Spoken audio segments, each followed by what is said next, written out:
He feels a lot of pressure right now because of this 100-day marker, which he himself has said is so important, even though now he says it isn't. He clearly cares about it.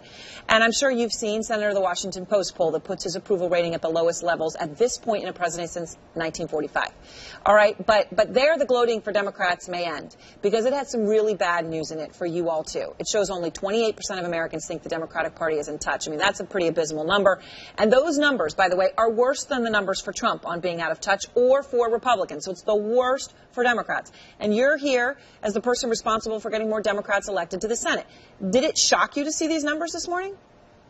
I was concerned about the numbers. Look, the American public, I think, is fed up with the process overall. But as you indicated, Donald Trump ran saying he was going to come to Washington, he was going to make these great deals, and he was going to make things work. Instead of making a deal here, he's giving everybody this ultimatum. He sounds like an extortionist threatening to shut down the government if he doesn't get his way on this. Democrats don't have an answer. He's responsible for electing Democrats to the Senate. He's doing what I guess anybody in his position would try to do, turn it back to what he says is Donald Trump shutting down the government.